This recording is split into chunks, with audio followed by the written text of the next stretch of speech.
Well, welcome to Focus Today. You know, I think we're all concerned about how do we reach young people for Christ and just what are they thinking. And we have somebody with us today that you perhaps have seen on, well, maybe on Fox or MSNBC. I read about him in the New York Times or the Weekly Standard.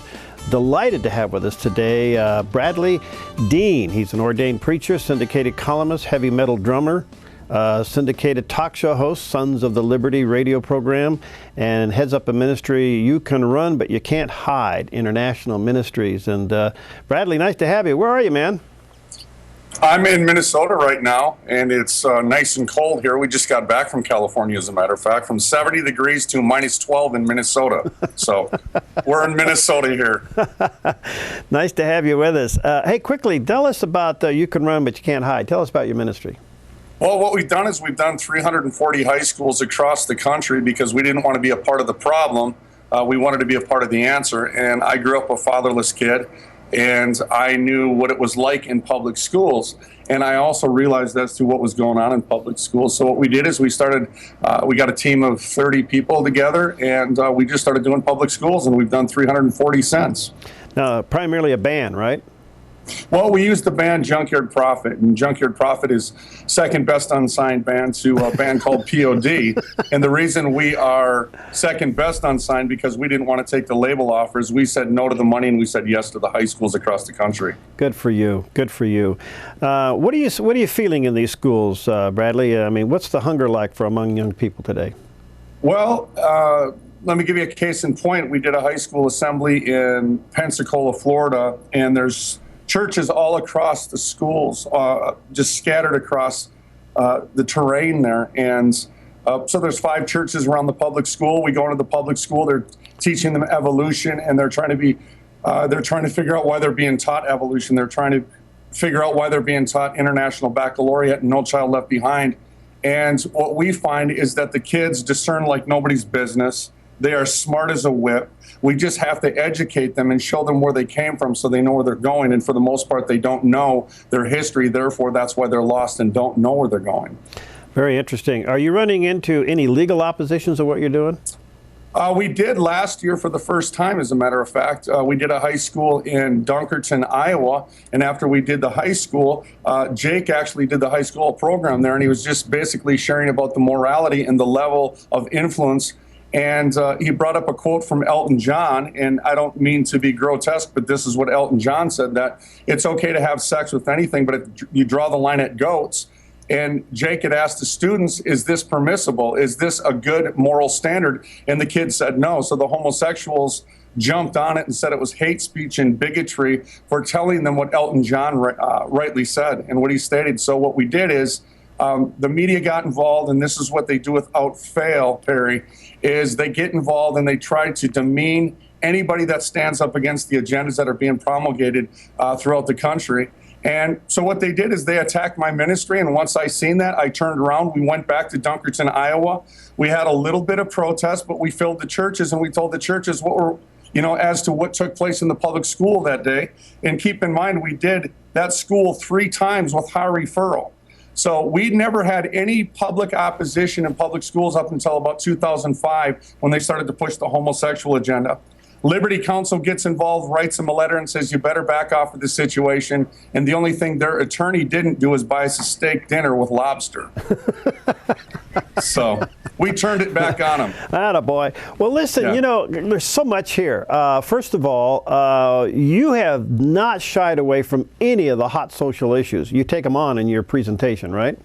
You have to, because the kids, for the most part, don't know. And really, I get in trouble. And again, keep in mind, Perry, I didn't have any problems in public schools up until 2005. I simply show the kids what the media believes. For example, Robert Lichter and Stanley Rothman, 2 media scholars, interviewed 240 news anchors and editors, and this is what they found out. 76% of those that promulgate the news through the state-run media see nothing wrong with adultery. 47% see nothing wrong with homosexuality. And then what I begin to do is show them 86% see nothing wrong with abortion. And then I'll give them a list, and then I'll begin to tell them what the media says about them, and I'll re-emphasize that over and over and over again. And then I'll show them the laws.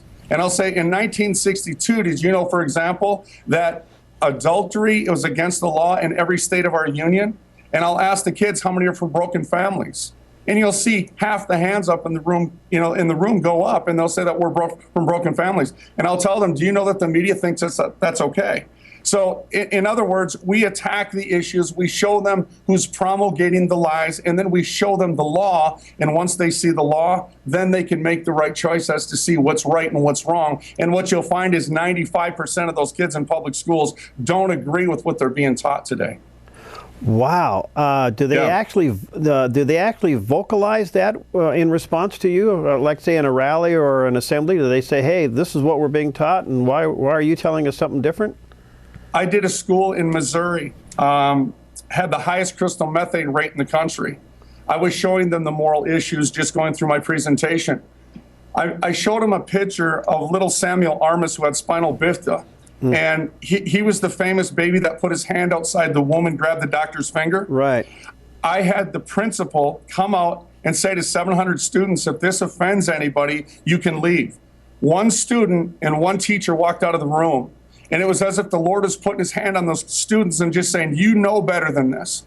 Well, the principal didn't like that nobody left. And about 2 minutes later, he comes out, says there's an emergency at the school, shuts down the assembly. All of the kids, literally, Perry, walked by me telling me thank you very much for coming to their public schools. I got a standing ovation from the teachers. So what's happening is the way the media is putting the spin as to what's going on in public schools.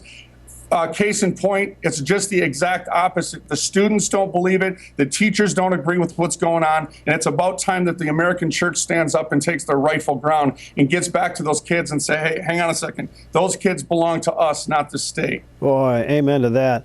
Boy, this is powerful. So how do you, or can you weave the gospel message into your presentation?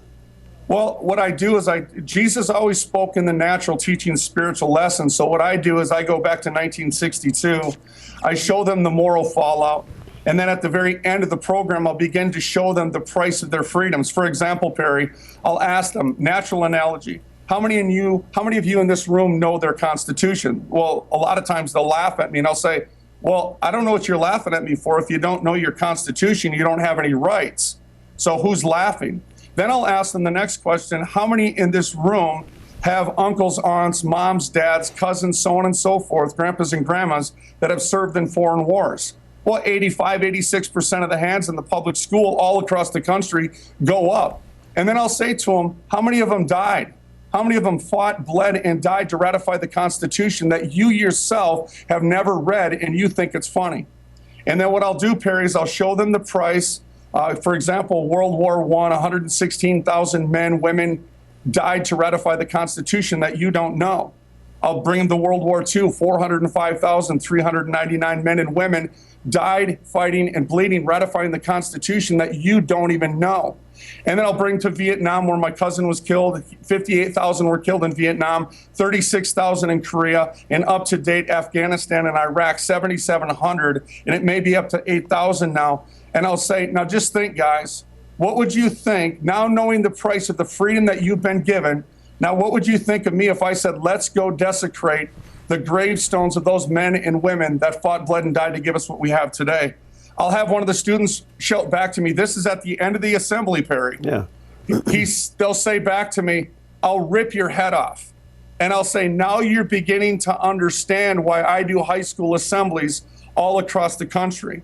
And then I'll tell them stories of the veterans that tell me their stories. For example, one veteran came up to me and we were talking, having a conversation.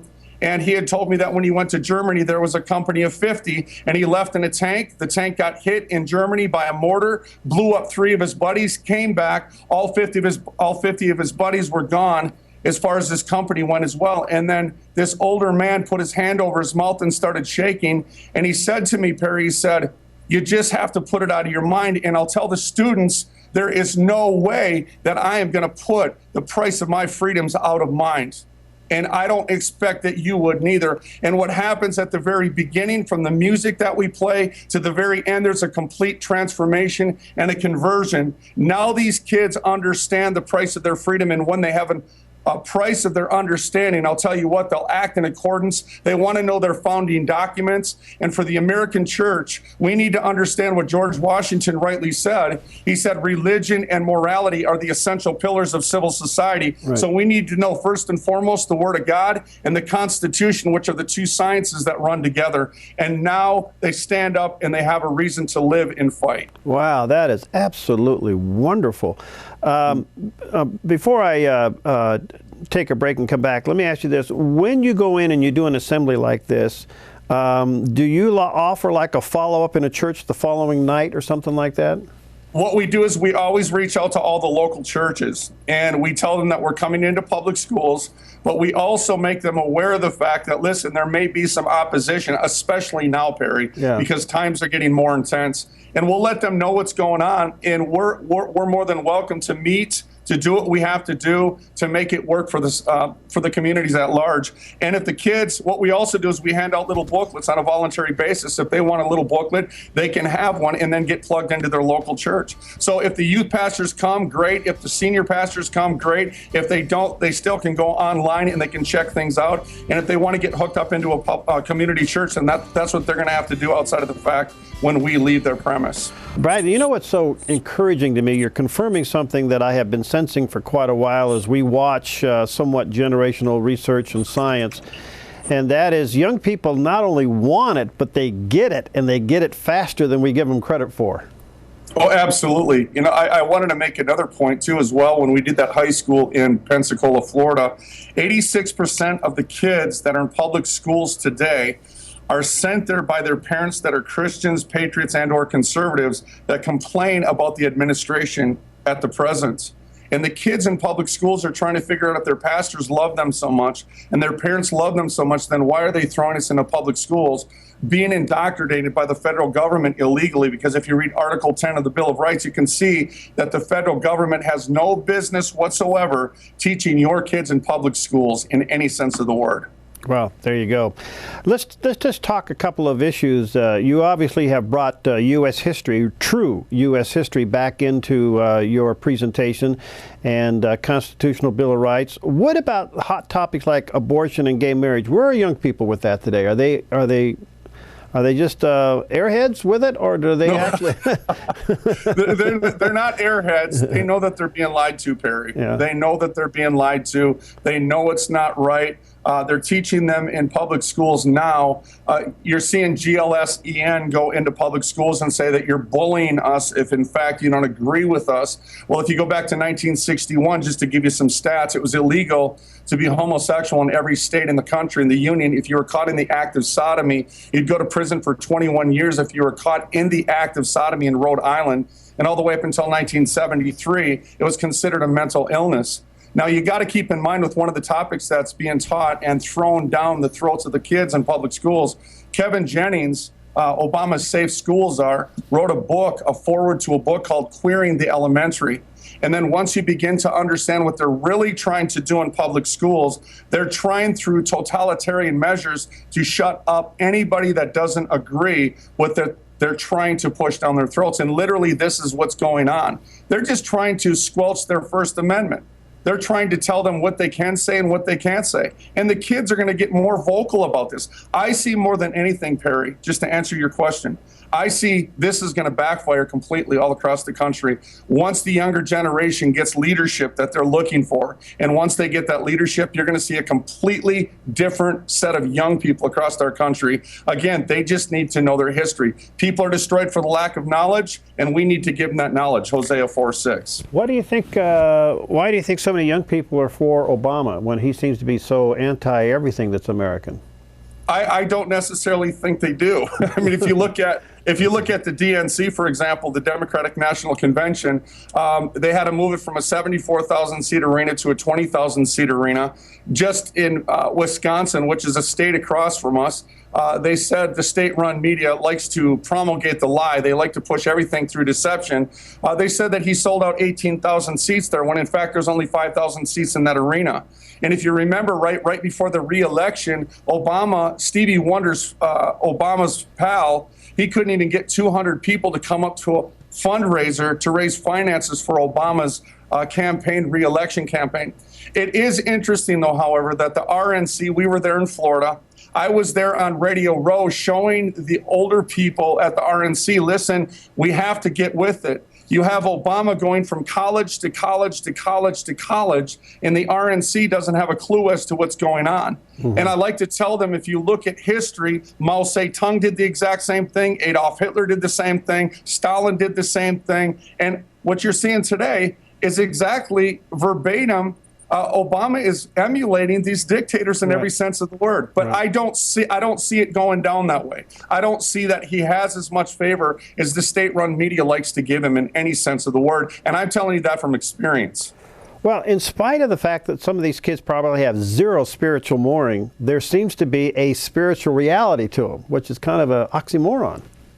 Correct. I mean, there's no question about it. One of the responses that we'll hear more than we don't, Perry, is it's like you turned the lights on. Well, the Bible says that we're supposed to find our faith in the power and in the demonstration of the Spirit of God, not in the wisdom of men's words. I think that the younger generation just wants to know God for themselves. And that's exactly what they get to see.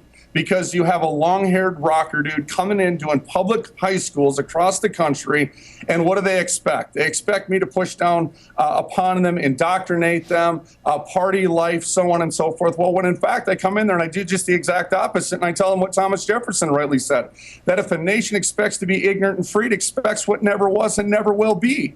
And again, once you begin to educate them and put their feet upon the two rocks of who we are, the Mosaic Institution, common law, and the Declaration of Independence, I'm telling you what, you get in 3 hours after one assembly, you get a conversion like nobody's business, and it's pretty powerful stuff. What's the common question you get from young high schoolers today? Thank you for crossing the lines for me. This was awesome. I mean, you can go to youcanruninternational.com and see the student referrals, and it's not just the students. The teacher referrals, the principal referrals. Yes, the media is after me for every step that I take, but if you pay attention to the fruit on my tree of this ministry, the overwhelming response from the kids is, thank you so much for coming. I want you to do my school, my church, so on and so forth. And that's exactly what we hear as far as the responses go at the Tea Party with the older generation too, because it's timeless. And the message is the price of our freedoms. And I'll tell you what, again, once you begin to show them the price of their freedoms, there's no turning them back. What kind of church do to capitalize on what you're doing here? Because it seems to me that the kids come to an assembly like that, they hear you speak, they hear your band play, and you're pushing all the hot buttons. Are they attracted to go to a church? I mean, should there be another halfway step before they get into a church? What's the deal? Are you ready for this? Yeah. I think the younger generation is tired of the talk. Yeah. They're tired of the hypocrisy. They're tired of do as I say, but don't do as I do. It's current leadership that has brought us to the point that we're at today. Right. It's not just the church, it's also the conservatives. I like to call them the saltless conservatives. But if you look at what John Adams, the second president, rightly said, the church is called to be the moral compass of society. When that goes, everything else goes. And it's the professed church in America today that has let the Supreme Court basically gut the pith and marrow out of the church. And it first started with prayer in 1962. Then it came in with abortion in 1973. And in 1980, they said, we don't want the 10 Commandments there neither, because the Supreme Court said this is not a permissible objective. The younger generation want to be told no. That is the demonstration of love. They want somebody to get in their face and love them enough to tell them the truth, because the musicians on MTV are doing that, and they're trying to figure out why the professed church loves them so much, but they're unwilling to fight for them. I'm willing to fight for them. No question about it. So are they attracted to the church, or what are they going to do if we don't get them back into the church? What's the best way to continue to disciple them? Well, I think the thing that we're doing right now is the best way to go about it, at least as far as what my ministry encapsulates. Because what I'm doing, I see as effective. First of all, I got to tell you, Perry, I didn't apply for this job. God applied me to this job. And it's saying that it's been most effective. But I really think what it comes down to is, again, I don't mean to be redundant or rhetorical. We just have to educate them. Listen, for example, I'll bring them back to 1776 during the Revolution. What were the flags that were flying, guys? No king but King Jesus. Right. appeal to heaven. I'll tell them, why is Moses and the Ten Commandments on the Supreme Court building of the United States? Why is it when I go to the Washington Monument, it says, praise be to God, and all the steps going up to the top of that monument have scriptures inscripted into them? Why is it that when I go to Arlington Cemetery, there's Christian crosses over the heads of those boys that laid down their all for me and you? Why is it that on the Liberty Bell, it says Leviticus 25:10? Why is my father's name on your money? Why is my father's name in the Pledge of Allegiance? And the kids know that they're being lied to. For example, well, there's lines between church and state. No, wait a second. Who said lines between church and state? Thomas Jefferson did. Let's go back to him, the third president of the United States. He was also the president of the United States, as was he the president of public schools. And the two books that were mandatory, my friends, were the Bible and Watt's Hymnal. And again, just laying that little itty-bitty version of foundations for these kids, all of a sudden they want to check the facts for themselves. And that's exactly where I want to point the finger. Go do your own homework, prove me wrong, and they come back and they say, wait a second, Bradlee, you were right. I didn't know this. That's right. You say you get support from the staff and the administration as well. I would assume there's a lot of staff members that have been intimidated by the unions to do nothing, and when somebody like you come in, you kind of uncork their heart, you know. I do. As a matter of fact, they're my biggest cheerleaders during the assembly. It's like Jesus having a Nicodemus. Nicodemus felt it safe to go hang out with the Lord at night when no one was around. Well, this is exactly what the teachers are doing too. They're nodding their heads. They're agreeing with me when I'm talking about certain issues. They'll come up to me after the program. They'll say, thank you so much for doing what you're doing. I can't say anything. And I'll tell them, no, you can say everything. We have law teams all across the country that are waiting for the professed church in America to stand up and rightfully take their ground. But the law teams, for example, Liberty Counsel will tell us, or Rutherford Institute will tell us, the Christians aren't willing to take the heat. Right. So what I do is I get together with them and I tell them, I am willing to take the heat. What do we have to do to win the day? Because we need to set a precedent. And once we set that precedent, I'll tell you what, instead of the American church capitulating, we can begin to see what God meant when he said, listen, when you keep my commandments, you'll dispossess your enemies. And I'll tell you what, without fail, that's exactly what the Lord has done. That is so great. All right, the name of the ministry is You Can Run, But You Cannot Hide International. You can check it out at You Can Run, But You Cannot Hide International.com. Bradlee Dean, thank you, my friend. You're a live wire. I'd love to have you back often, and keep up the good work. Are you ever coming west? We're going to be out in Northern California, I think, in about 2 weeks here. We're actually going to this another state. I'm not saying the other state for the very purpose. I don't need to be tracked down by the media again. Yeah, right. But it's saying that we're going to another state right now, which is on the East Coast. We're going to do 10 events, and then we're going to be back out in Northern California, probably within the month again. Okay, great. Hey, thanks, my friend. God bless you. Keep up the good work. Thank you, sir. All right.